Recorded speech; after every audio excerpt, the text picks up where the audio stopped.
मत्ती 18 अध्याय।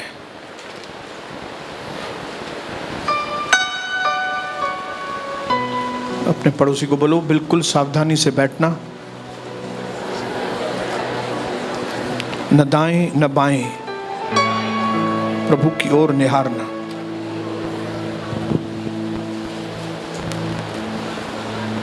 मत्ती 18 उसका 18 वचन प्रभु कह रहा है हम सब लोगों से, मैं तुमसे सच कहता हूं, जो कुछ तुम पृथ्वी पर बांधोगे वह स्वर्ग में बंधेगा, और जो कुछ तुम पर खोलोगे वह स्वर्ग में खुलेगा। फिर से पढ़ता हूं, प्रभु कहता है ये श्योरिटी समझना, ये पक्की बात, मैं तुमसे सच कहता हूं, जो कुछ तुम पृथ्वी पर बांधोगे, जो तुमको पृथ्वी पर बांधना चाहिए, अगर तुम उसको बांधोगे तो वो स्वर्ग से बांधा जाएगा, और जो कुछ तुम पृथ्वी पर आजाद करोगे, जो जिनको तुमको आजाद कराना है, तुम आजाद करोगे, वो स्वर्ग से आजाद किया जाएगा। पिता मेरे भाई और बहनों की आंखों को खोल देना ताकि इस चीज को समझ सके मेरे पिता परमेश्वर कि हमें अपने जीवन में कुछ करना पड़ेगा, हमें अपने जीवन में आगे बढ़ना पड़ेगा, हमें कुछ जिंदगी में करके जाना पड़ेगा। जो मकसद प्रभु आपने हमारे लिए रखा है, उस मकसद को, आपके सुसमाचार को, आपकी आजादी को खुद भी पाकर और लोगों को वो आजादी देकर हम आपके पास आए। हमारी आंखों को खोल दीजिए यीशु प्रभु के नाम से, आमीन।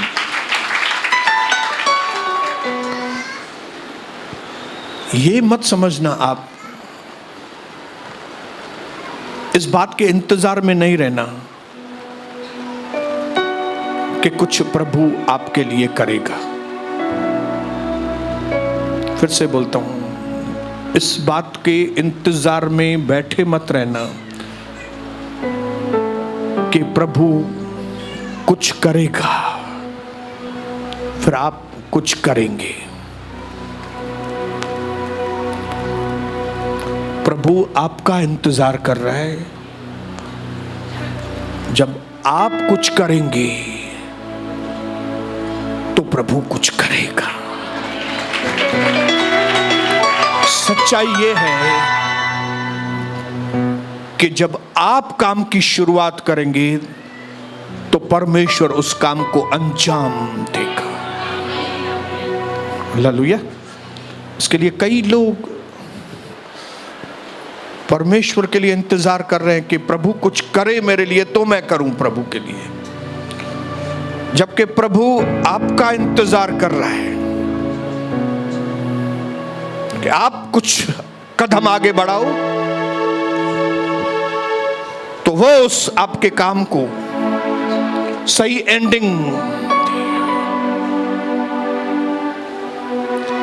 जो कुछ तुम पृथ्वी पर बांधोगे वो स्वर्ग से बांधा जाएगा। जो कुछ तुम बोलो, तुम आप बांधेंगे कहां किसी को जो बांधना चाहिए, जिन बातों को आपके जीवन में, आपके आसपास, आपके परिवार में, जिन चीजों को आपको बंद कराना है, जब आप बंद कराएंगे तो वो ऊपर से बंद किया जाएगा।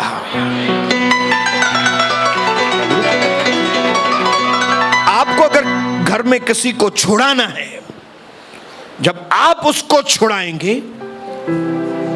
जब आप अपने खानदान में, अपने परिवार में, अपने आसपास में जिनको आपको छुड़ाना चाहिए, जब आप उनको छुड़ाएंगे तो स्वर्ग से सामर्थ आएगा और वो छुड़ाया जाएगा।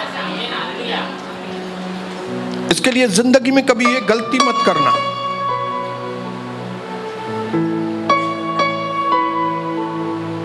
कि इंतजार, सही मौके का इंतजार, सही मौके का इंतजार। मैं ब्रदर प्रार्थना चालू है, अभी प्रार्थना बंद करो। एक्शन। आपको मालूम है प्रार्थना तब भी कंप्लीट है जब भी प्रार्थना एक्शन के साथ हो, नहीं तो प्रार्थना शब्द अधूरा है।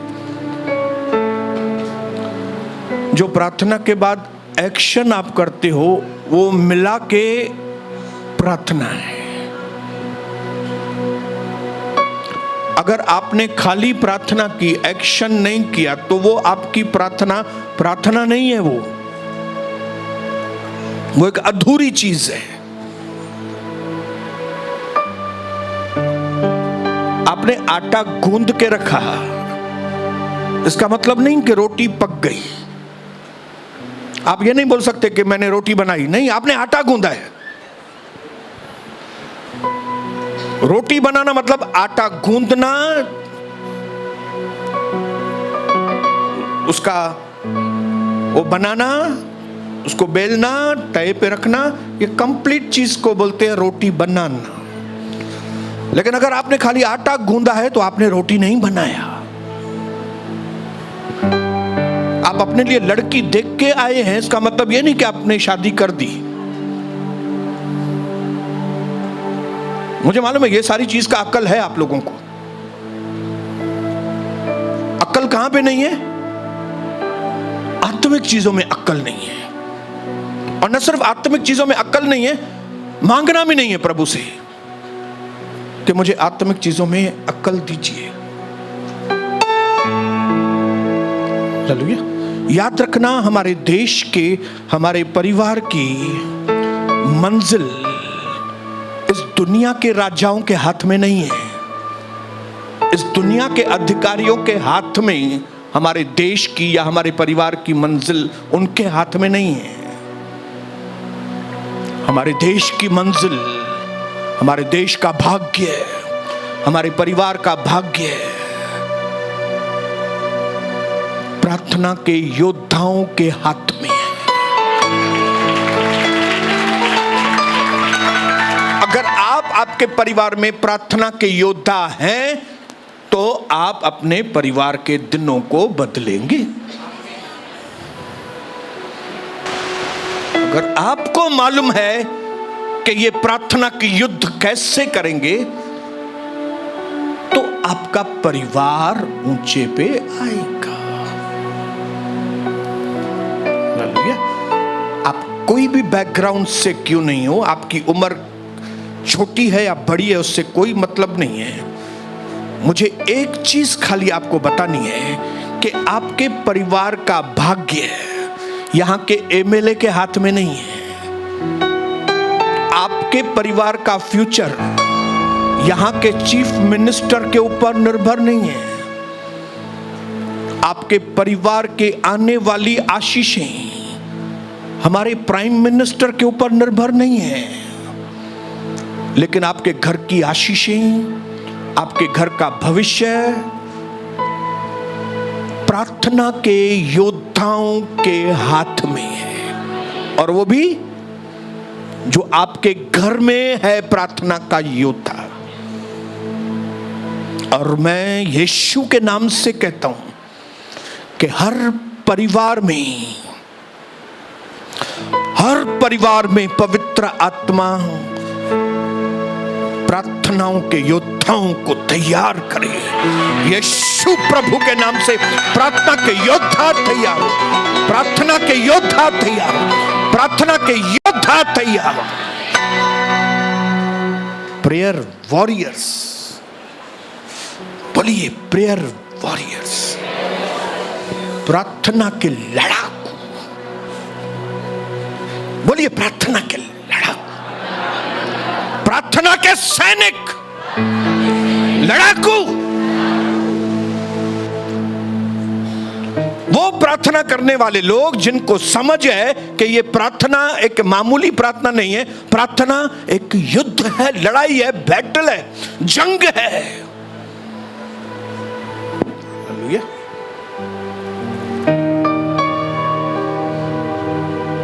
इसके लिए हमारे पहले यीशु मसीह हमारे पहले इस जंग को जीत के गए,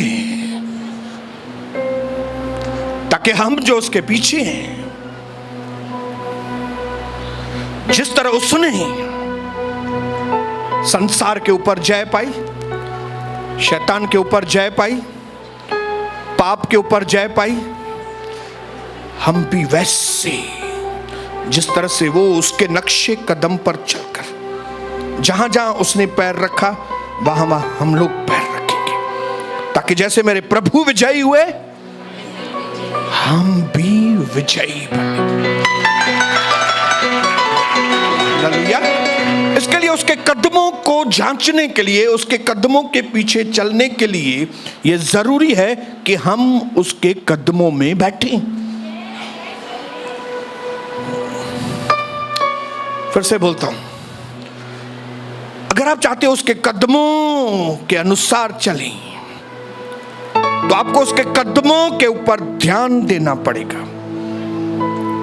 वरन अपनी भाषा में मैं आपको बताऊं, उसके कदमों में बैठना पड़ेगा। तो हमारी विजय का जो सोर्स है वो है परमेश्वर के चरणों में, यीशु के चरणों में बैठना। जब उसके चरणों में ज्यादा वक्त देंगे तो लड़ाई जल्दी पूरी हो जाएगी। Those who give more time, those prayer warriors who give more time to his commander, they will give less time to the battle. वो लड़ाकू जो अपना ज्यादा समय अपने कमांडर को देंगे, वे लड़ाई को बहुत कम समय देंगे। अभी मैं उल्टा बोलता हूं। जो लड़ाकू, जो सिपाही कमांडर के साथ नहीं बैठेंगे अपने, वो लड़ाई लड़ते रहेंगे और हार जाएंगे, क्योंकि कमांडर जो है उसको युद्ध कौशल मालूम है, क्योंकि कमांडर जो है उसको युद्ध की प्रणाली मालूम है, उसको मालूम है युद्ध कैसे लड़ें, उसको मालूम है युद्ध को कैसे तुरंत खत्म करें। अगर आप सैनिक हैं और अपने कमांडर के साथ, अपने सेनापति के साथ नहीं बैठते तो आप लड़ाइयों में जीत नहीं सकते। मम्मी बात समझ रहे? एक सिपाही को ज्यादा समय किधर लड़ाई में देना चाहिए कि कमांडर के पास?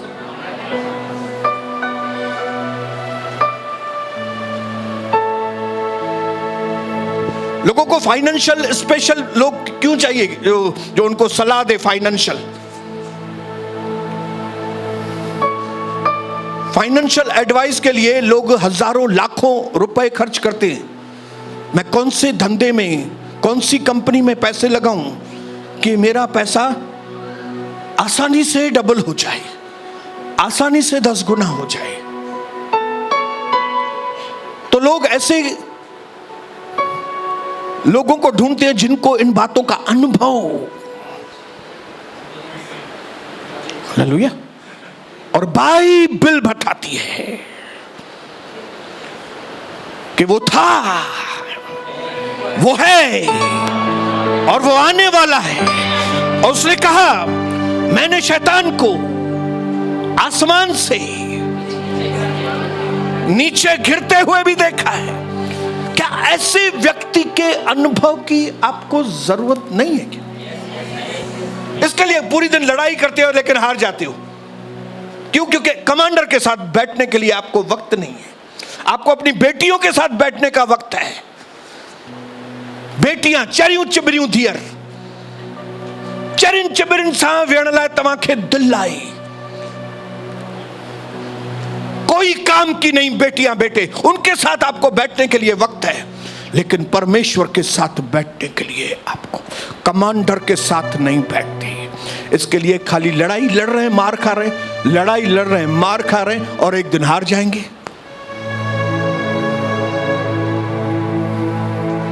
हालेलुया।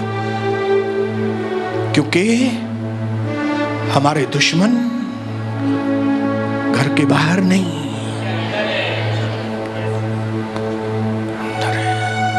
इसके लिए आप कितने भी अभिषिक्त क्यों नहीं हो, आप कितने भी पावरफुल क्यों नहीं हो,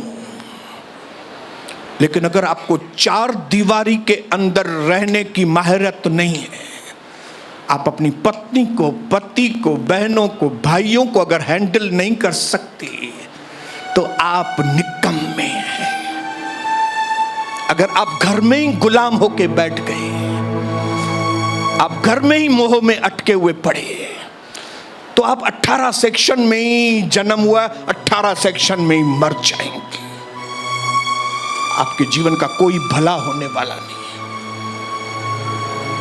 लेकिन जिस दिन आप कमांडर के साथ बैठना शुरू करेंगे, वो युद्ध कौशल आपको सिखाएगा। ऐसा लिखा है कि वो हमारी उंगलियों को लड़ाई में महारत सिखाता है, वो हमको भाला चलाना सिखाता है, वो हमको तलवार चलाना सिखाता है, वो हमको बंदूक चलाना सिखाता है, वो हमको सिखाता है कि जब घुटने टेकोगे, वो सिखाता है कि जब तुम हाथ ऊपर करोगे तुम विजय को देखोगे, हाथ नीचे करोगे हारोगे, हाथ ऊपर करोगे विजय देखोगे, हाथ नीचे करोगे फिर हार जाओगे। ये कौन सिखाएगा? कमांडर सिखाएगा। कमांडर जिंदगी की बहुत सारी तकलीफों में से गुजर के, जिंदगी में कई धोखों से, भाइयों से, बहनों से, अपने लोगों से धोखा खा के मैंने एक फैसला लिया कि मैं अब लोगों की गुलामी मैं नहीं करूंगा, मैं एक ही व्यक्ति की गुलामी करूंगा,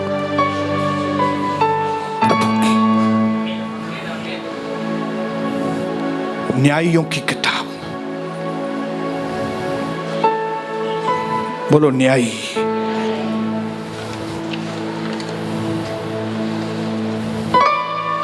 थैंक यू जीसस। 15 अध्याय,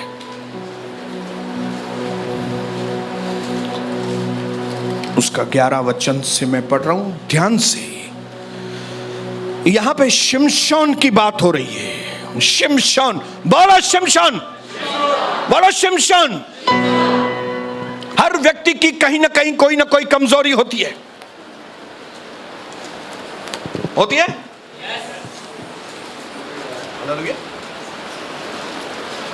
हर व्यक्ति की कहीं ना कहीं कोई ना कोई कमजोरी होती है, जिसमें हमको परमेश्वर के बल की जरूरत पड़ती है। मैं आपको बताना चाहता हूं कि कभी भी जिंदगी में, परमेश्वर के राज्य में आप अकेले प्रबल नहीं होंगे। कभी भी आपको सपोर्ट की जरूरत पड़ती है। कितना भी पतरस पावरफुल था, उसकी छाया से बीमार चंगे हो जाते थे, छाया से। लेकिन एक वक्त आया, इसको जेल में उठाकर डाल दिया गया। पतरस कुछ नहीं कर पा रहा था। उसको कलीसिया की प्रार्थनाओं की जरूरत हुई। उसको ये जरूरत हुई कि कई लोग मिलकर उसके लिए प्रार्थना। हालेलुया।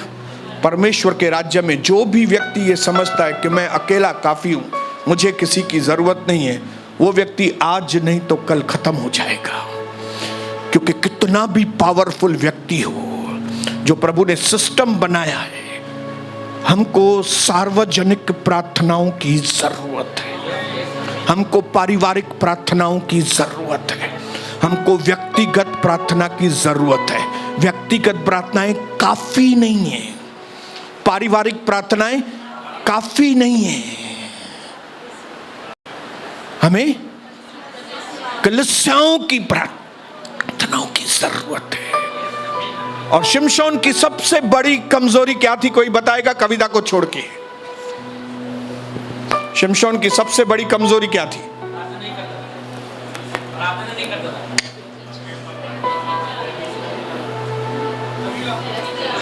हाँ, ललिता,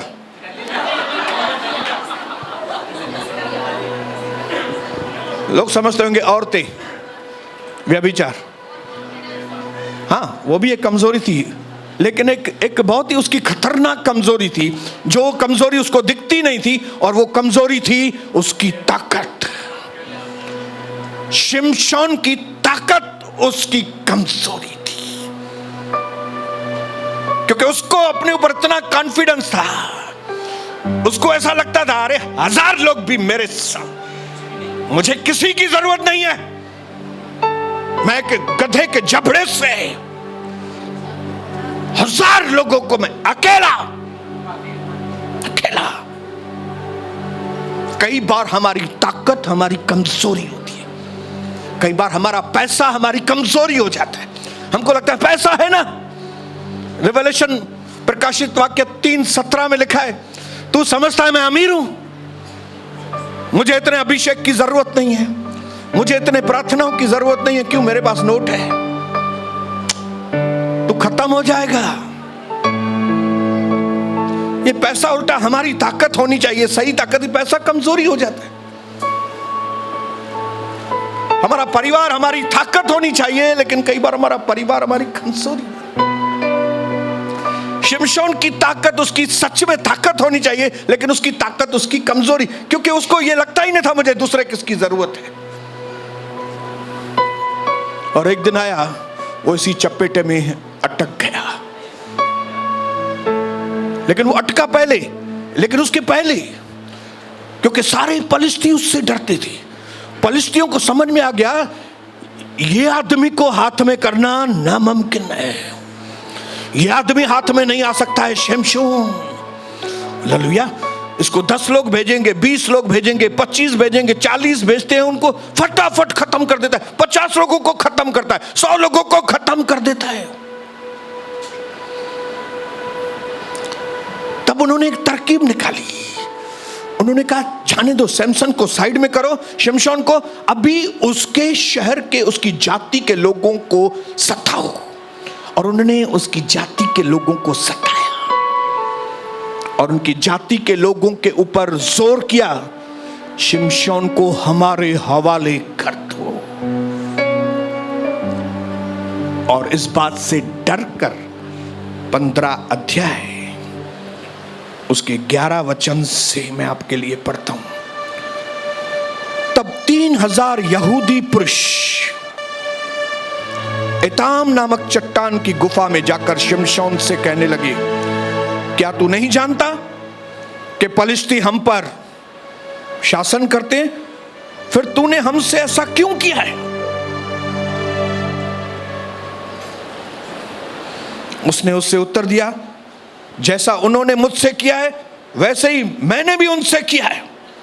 उसके जाति के लोग, यहूदी लोग, उसके घर के खानदान के लोग शिमशोन को आए और शिमशोन को बोला, शिमशोन ये तू क्या कर रहा है? तेरी वजह से हम तकलीफ में आ रहे हैं। तू तो उनको मार रहा है, लेकिन वो लोग हमको मार रहे हैं।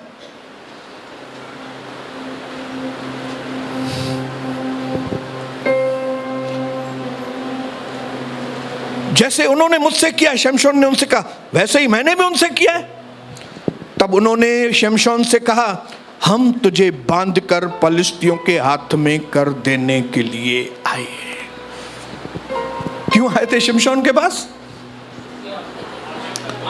शिमशोन को बांधने के लिए। कौन से? बाहर के लोग, उसके ही लोग। नहीं, बाहर के लोग लिखे हुए हैं। नहीं, उनको बाहर के लोग तकलीफ दे रहे थे। कौन लोग हैं ये? शिमशोन के भाई बहन, शिमशोन के मामा चाचा, शिमशोन के रिश्तेदार, शिमशोन के शहर वाले। 3000 लोग आए और शिमशोन को कहा, हम क्या करेंगे तेरे को? हम तेरे को बांधने के लिए आए हैं, हम तेरे को शैतान के हाथ में कर देने के लिए आए हैं। तेरी वजह से हमारा समाज में नाम खराब होता है। लोग बोलते हैं इन्होंने अपना धर्म बदली किया है, लोग बोलते हैं ऐसा किया है। डाडो मुझे नालो खराब कहो तब समझो, इसके लिए तू अभी बस करके बैठ, घर में ज्यादा यीशु यीशु मत कर। ये जो उड़ रहा है ना घड़ी घड़ी, ये उड़ना बंद कर।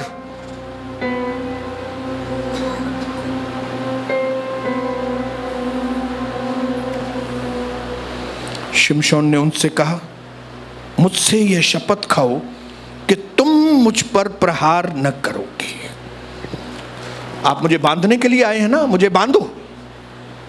आप मुझे उसके हवाले करने के लिए आए हैं पलिश्तियों के, मुझे उसके हवाले करो, लेकिन एक काम करो, तुम मुझ पर प्रहार न करना,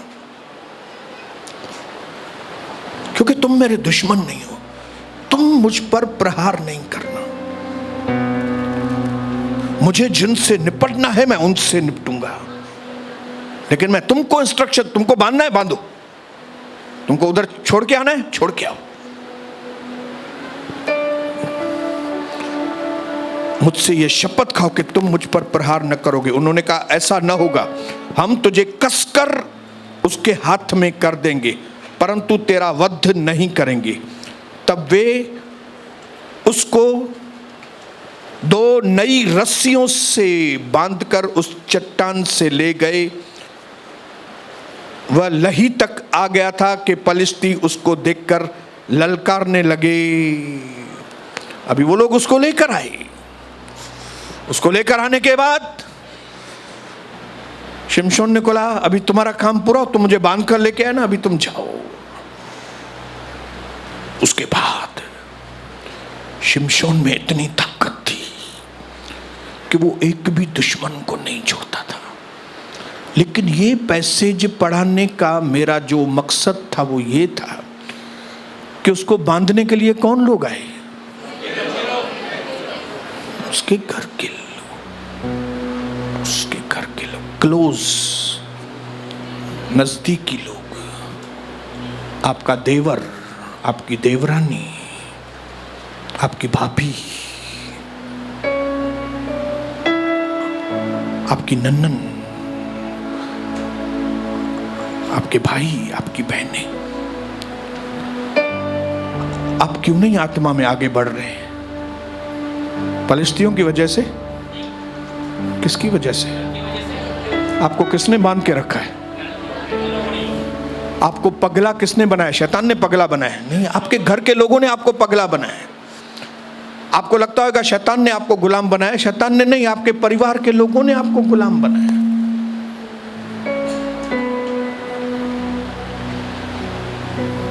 मेरे भाइयों बहनों, यीशु मसीह ने कहा, तुम्हारे घर के लोग तुम्हारे बैरी होंगे। इसका मतलब यह नहीं कि अपने घर के लोगों से हमको दुश्मनी करनी है, हमको महारत हासिल करनी है। बोलो, मुझे एक्सपर्ट बन। कमान, अपने पड़ोसी को बोलो, मुझे बोलो, कमान कमान बोलो, उसको बोलो, मुझे एक्सपर्ट बनना है।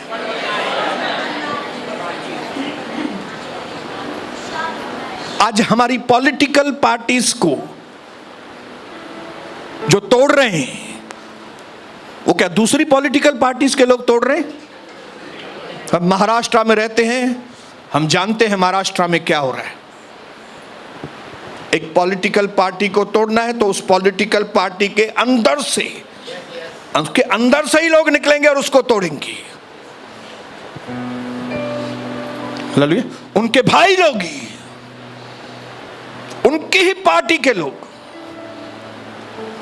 ऐसा हग्गाई में लिखा है कि अंतिम समय में मैं अविश्वासियों की ताकत को तोड़ूंगा, उनके ही भाई के हाथ में तलवार दूंगा, उनके ही भाई। तो ये जो पिक्चर हमने महाराष्ट्र में देखी है, ये हमने कई जगह पे देखेंगे ये पिक्चर, क्योंकि हग्गाई की किताब में 2:22 में लिखा है, घर में जाके पढ़ना। भाई के हाथ से ही, बहन के हाथ से ही। हालेलुया। अगर प्रभु इतना क्लियर बता रहा है तो इसका मतलब है प्रभु चाहता है कि हम अपने परिवार में सावधान। मतलब क्या है प्रभु का? सिस्टर, मतलब क्या है प्रभु का? बोलो, अपने पड़ोसी को बोलो, आपको सावधान करने के लिए प्रभु बोल रहे हैं, आपको नीचा दिखाने के लिए नहीं, आपके परिवार को नीचा दिखाने के लिए नहीं कर रहा है, आज जायदाद के ऊपर लफड़े, इसके ऊपर लफड़े, ये परिवार में कॉमन है, ये तो सबको मालूम है। लेकिन अंदर रह के आपकी आत्मा के अंदर उन्नति रोकने, आपके चरित्र का हनन करने के लिए, आप जो अपना चरित्र बनाने के मिशन में लगे हुए हैं, उसको रोकने के लिए शैतान ने आपके परिवार के अंदर ही, और इस चीज में हम सबको बुद्धिमान बनना पड़ेगा। बोलो, मुझे बुद्धिमान बनना पड़ेगा। Becoming strong with in your own walls. बोलो, मुझे अपनी चार दीवारी के अंदर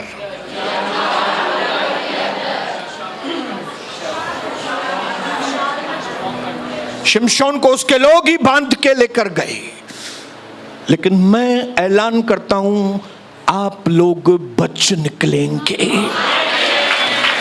आप बच निकलेंगे, आपको कोई बांध नहीं सकेगा।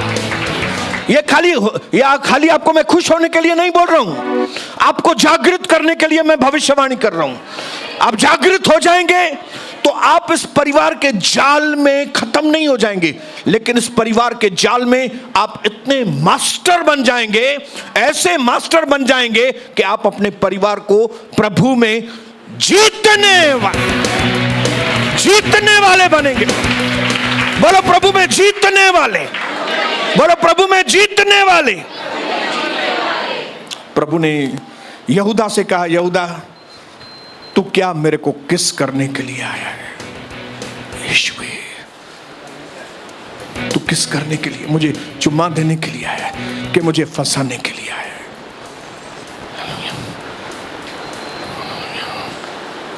इन अनदेखे जालों से आपको मालूम नहीं कौन आपको जाल में फंसा रहा है। लोगों के चेहरों के ऊपर लिखा नहीं है कि वो आपके लिए जाल बिछा रही है या जाल बिछा रहे हैं। ये आपको परमेश्वर से डिसर्निंग मांगनी है, आपको प्रभु से ये आपको रोशनी मांगनी पड़ेगी। और अगर आप इस बात के ऊपर ध्यान नहीं देंगे,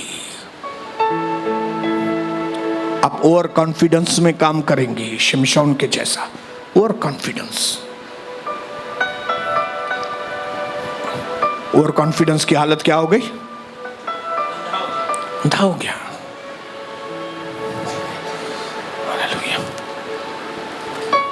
उसको दूसरों की जरूरत नहीं थी, वो इतना अपने आप में, वो इतना पावरफुल था। शिमशोन अपने आप में इतना सामर्थ्य था, उसको किसी की भी जरूरत महसूस नहीं होती थी। लेकिन मैं आपको बताऊं, अगर आप भी ऐसा समझते हो कि हमको किसी की जरूरत नहीं है, हमको एक ऐसी कलीसिया की जरूरत है जो आपको अकाउंटेबल रखे, हमको एक ऐसे पास्टर की जरूरत है जो हमसे हिसाब किताब ले, जो आपके बारे में हालचाल पूछे, और जब आप किसी गलत राह में हैं तो आपको वो बोले कि इस जाल में से बाहर निकलो, या आपकी बहन आपके साथ ठीक नहीं कर रही है, या आपका भाई आपके साथ ठीक नहीं कर रहा है, आप धोखा खाएंगे, इसमें से बाहर निकलो। आप बोलेंगे झंझट होगा, ऐसा करूंगा तो मैं झंझट होगा, तो मैं आपको बताऊं, झगड़ो थींदो त निबेरो थींदो। हालेलुया। झगड़े से घबराइए मत, झगड़ा होगा तो निबेरा होगा। निबेरा मतलब सॉल्यूशन मिलेगा। हालेलुया। लेकिन आप चुपचाप रहेंगे, वो भी चुपचाप, फिर एक दिन ये भवंडर फटेगा, और उस भवंडर में चिथड़े उड़ जाएंगे लोगों के, जैसे हमारे चिथड़े उड़ गए थे। बोलने की ताकत नहीं थी घर के लोगों को, लेकिन भवंडर हुआ।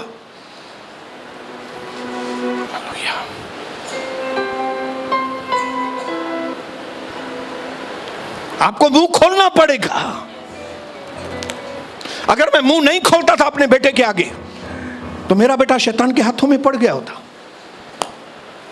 लेकिन मैंने मुंह खोला, अपनी बेटी के आगे मुंह खोले, कविता ने मुंह खोला, और आज तक खोलते हैं, ताकि हमारा परिवार हमारे लिए जाल नहीं, हमारा परिवार हमारे लिए सपाट बने। बोलो सपाट, बोलो सपाट, बोलो।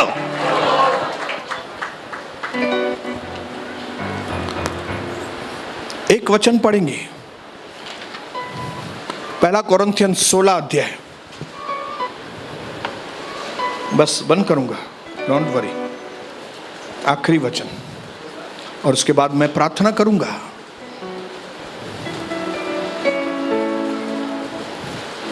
पहला कोरिन्थियन 16 अध्याय,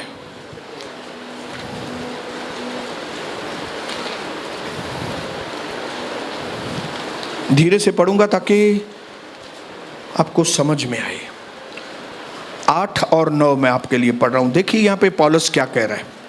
पौलुस कहता है, परंतु मैं पेंतेकोस के पर्वत तक इफिसुस में रहूंगा। मैं इफिसुस नामक एरिया में मैं रहूंगा, क्योंकि वहां मेरे लिए एक बहुत बड़ी ब्रेक थ्रू है, क्योंकि वहां मेरे लिए एक बड़ा और उपयोगी द्वार खुला है। वहां पे मेरे लिए एक अद्भुत दरवाजा खुला है। हालेलुया, मेरे लिए एक बहुत बड़ी आशीष इंतजार कर रही है। इसके लिए मैं वहां पे रुकूंगा। कहां पे? इफिसुस में, क्योंकि वहां पे बोलो द्वार, और वो भी उपयोगी द्वार, काम का द्वार, जबरदस्त द्वार मेरे लिए खुला है। किंतु वहां विरोधी बहुत। हाँ, द्वार तो है, ये द्वार है, लेकिन ये द्वार के आसपास दुश्मन है। आपके लिए द्वार है, लेकिन शैतान ने क्या किया है? द्वार पे दुश्मनों को बिठा के रखा है। बोलो द्वार है, लेकिन दुश्मन है। आप बोलेंगे द्वार है, ऐसे ही खुल जाए, शैतान ऐसे ही करके बैठ जाए, मेरा भाई अपने आप ही समझ जाए, मेरे से अलग हो जाए, मुझे भेड़ पाना ही समझी वे, नहीं पाना ही अलग अपने आप नहीं होता है। युद्ध है, युद्ध है, बोलो युद्ध है। लेकिन ये युद्ध जो प्रभु के साथ बैठते नहीं उनको नहीं समझ में आएगा। जो प्रभु के साथ बैठते नहीं उनको ये युद्ध नहीं समझ में आएगा। कौन से लोगों को समझ में आएगा? जो प्रभु के साथ बैठेंगे। बोलो जो प्रभु के साथ बैठेंगे। बोलो दरवाजे दुश्मन। बोलो बड़ा गेट, लेकिन आक्रमण करने वाले। मैंने लिखा है एंट्रेंस, एंट्रेंस को क्या बोलते हैं? प्रवेश द्वार, इधर विरोधी। और भी लिखा है एंट्री, जहां पे होती है एनिमीज, और वो भी एक नहीं, दो नहीं, पलटन है, पलटन, गैंग है। आपको आत्मा में उन्नति न हो, आपके पीछे गैंग है। गैंग कभी भी एक बार भी किसी भी व्यक्ति ने मेरी कलीसिया के अंदर मेरे ऊपर अकेले आक्रमण नहीं किया है, क्योंकि शैतान को मालूम है कि एक आदमी मेरे सामने कभी भी खड़ा नहीं हो सकेगा। इसके लिए शैतान कलीसिया में गैंग बनाता है, गैंग। लेकिन जिस दिन से प्रभु ने मुझे रोशनी दी, हमने कलीसिया के अंदर गैंग को डिस्ट्रॉय किया है। गैंग डिस्ट्रॉय हो यीशु के नाम। हालेलुया। नेशनली हो, यहाँ उल्लासनगर में हो या बाहर हो या बाहर के देश में, जब कभी शैतान ने मुझ पर आक्रमण किया है, एक दो लोगों ने नहीं, 4-5 लोगों ने नहीं, जब एक साथ पहली बार अलग हुए थे, 30 लोग अलग हुए थे। एक तरफ 30, एक तरफ ये अकेला। कंट्री, आउट ऑफ कंट्री भी पूरी गैंग, ये अकेला, ये अकेला। लेकिन क्योंकि मुझे सच्चाई मालूम है that a man plus God is equal to always majority। मुझे एक चीज समझ में आ गई है भाइयों बहनों, कि एक व्यक्ति, उसके साथ जब प्रभु है तो वो हमेशा बहुत बहुमत में है। मैं हमेशा बहुमत में हूं। इसके लिए जो सारी गैंग थी, उसके लिए मैंने प्रार्थना की थी, कविता और मैंने, वो गैंग तितर भितर हो जाए। मैं आज ऐलान करता हूं मेरे भाइयों बहनों, कई लोग जो आपके विरोध में खड़े हुए हैं, कई गैंग लेकर जो परिवार के साथ में लोग आपके विरोध में खड़े हैं, मैं ऐलान करता हूं, मेरे पीछे बोलिए, मेरे विरोध में, कमान बोलिए, मेरे विरोध में सारी गैंग, कमान बोलो, तितर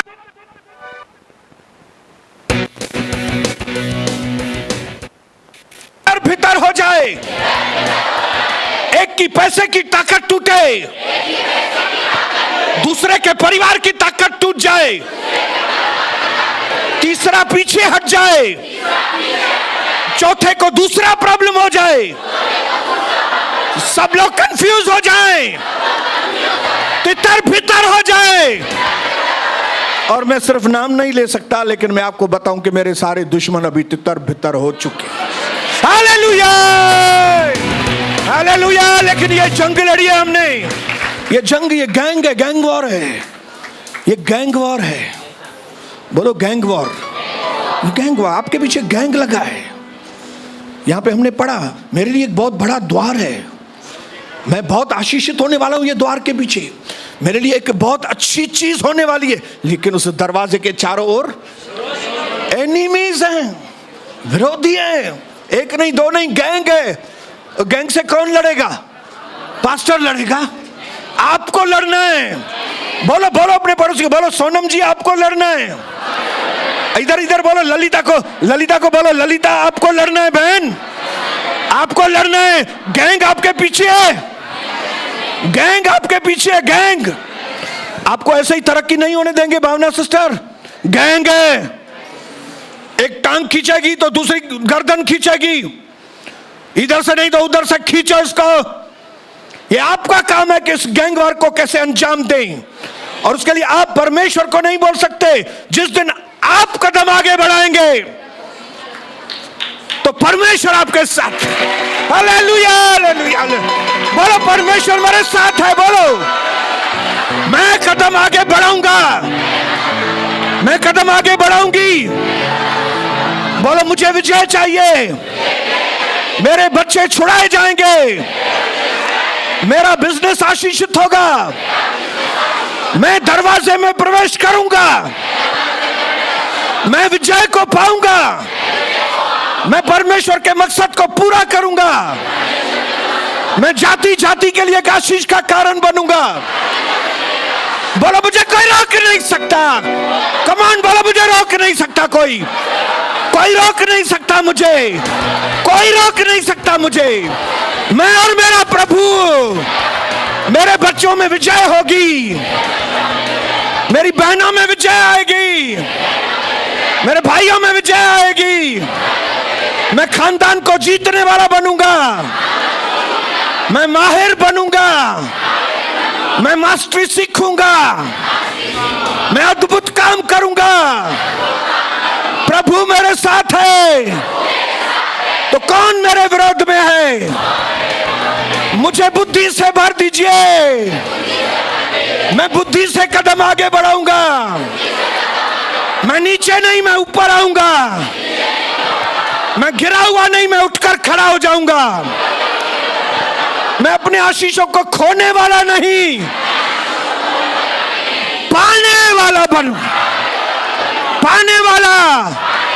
बोलो आज से तुम मेरे कपड़ों पर मत जाना, और मेरे पास पैसे थोड़े हैं उसके ऊपर मत जाना, क्योंकि मैं एक प्रेयर वॉरियर बनने वाला हूं, मैं प्रार्थना का योद्धा बनने वाला हूं।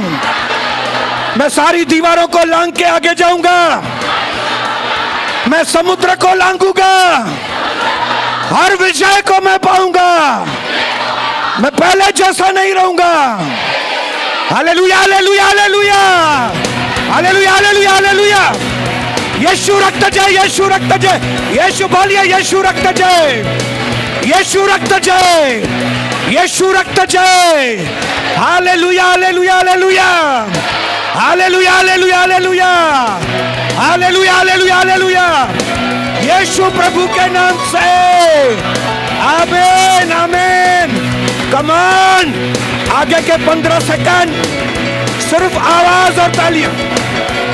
प्रभु की स्तुति हो, यीशु मसीह की जय हो, यीशु प्रभु की जय हो, राजाओं के राजा की जय हो, प्रभुओं के प्रभु की जय हो। आमीन।